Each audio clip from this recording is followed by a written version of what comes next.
अंगने में बैठी बहुरिया मन ही मन बिल खाई मन ही मन बिल खाई हो।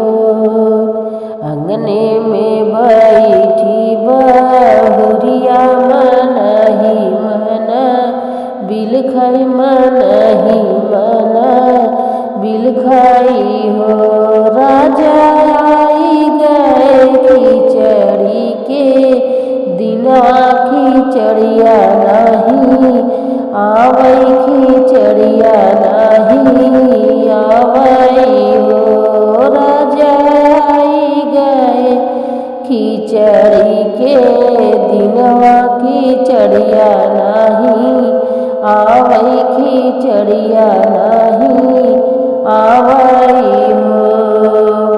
अरे अरे आकाश के चिरैया खबर लई जाती खबर लई जाती हो।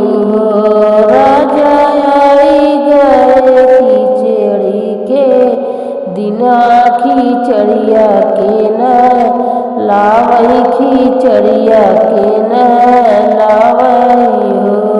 भैया आई गए खिचड़ी के दिना खिचड़िया के न लावई खिचड़िया के न लावई हो।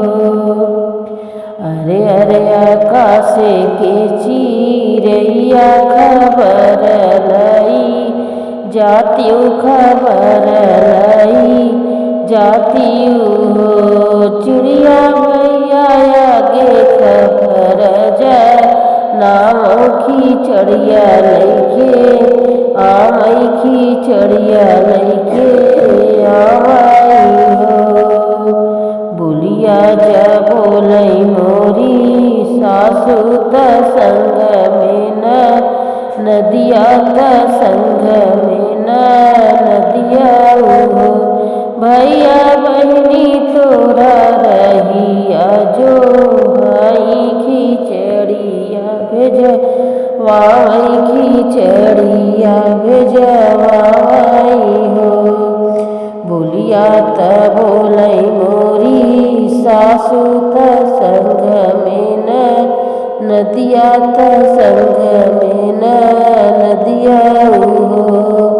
भैया बहनी तोहरी रहिया जो भाई खिचड़िया भेजवाओ हो।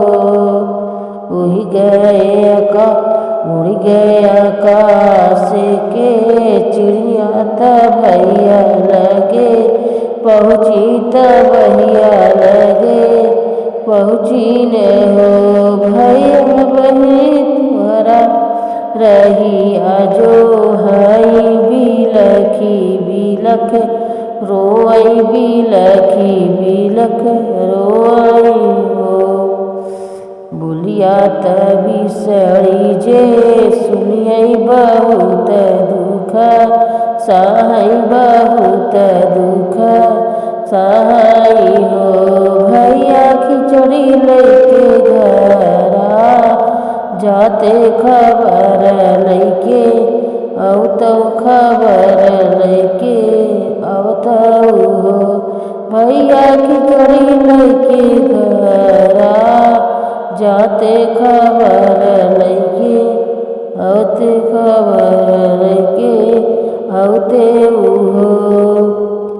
बनही मेली है भई बनली है भैया ठरिया बहिन देसे चलले बहिन देसे चलले नी हो। बहिनी डोलिया फनाया घर आवई दुआरवा पे पहुँचई दुआरवा पे पहुँचई हो।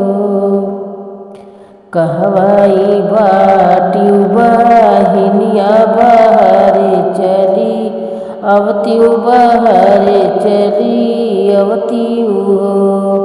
कहवाई बाटी बहिनिया बहरे चली अवतियु खिचड़िया लैके आएली हो। खुशी से व्याकुल बहिनिया त सासू के बोलामई त सासू के बोलामई हो। सासी खोली दे तू भैया के गठरिया खिचड़िया ली आए खिचड़िया ली आएली हो। सासू खोली दे तू भैया की गठरिया खिचड़िया ली आएन खिचड़िया ली आएनी हो।